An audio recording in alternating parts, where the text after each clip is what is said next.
Recently, NBC released a trailer for one of their new shows coming in the fall. It's based off the Vertical comic Hellblazer, which ran for 300 issues. As of late, the character John Constantine, yes, that's a tine, not a teen, has returned revamped in the DC comic Constantine. He's younger, and the whole title is lighter on the dark side of the supernatural than Hellblazer ever was. When I first heard there was talk of a series being made, I was skeptical. The fact it was going to be on NBC of all places was a bit of a downer. Considering the full gambit of John's personality, more specifically the smoking and cursing, a better place for the character to play would have been a premium channel like HBO or Showtime. I suppose we should be glad to get a TV series at all, but the preference is still worth mentioning. I'm not sure if John is going to be allowed to smoke on the show or not. I don't recall seeing a cigarette in either the trailer or the short clip from the pilot. I'm crossing my fingers he's allowed to, though, since the habit is such a large part of Constantine's character.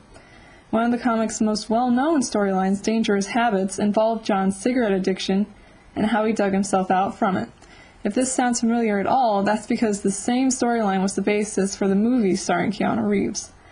A lot of Hellblazer fans have preferred to pretend the movie didn't exist because it had very little to do with the comic beyond the title character. I mention the movie since the trailer seems to have a lot in common with it. The comic book elements are present, such as Ravenscar Asylum, John condemning a girl's soul to hell, taking taxis, and his dark sense of humor. The rest, however, feels like a rehash of the film. A woman beginning to see strange things, angels appearing to combat evil, a sort of other world with ghosts wandering around, and John has lost his soul. Again. I should mention at this point that I am a huge fan of Hellblazer, the comic. I even have all the individual issues. I'd pull them out to show you, but they live happily in a long storage box. What I love about the comic is that it's dark, funny, and John is one of the best anti-heroes ever to be put to paper and ink. Hellblazer is my favorite comic, so I was looking forward to seeing how the TV show would fare and whether John would remain intact. Time will tell if NBC has done justice to the Hellblazer world in general, but for now, let's see if they've covered the basics. Is John blonde? Yes. Does he have an English accent? Check. Does he wear a trench coat? Yes. Is he snarky? Seems so.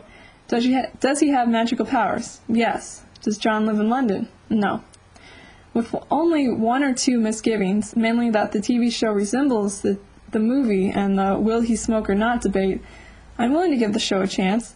I can only hope the writers draw from the rich mythology of the comic and try not to turn Constantine into a cliched fantasy hero. There's a reason why the comic was the longest running and the most successful Vertical title. After all, the world loves a bastard.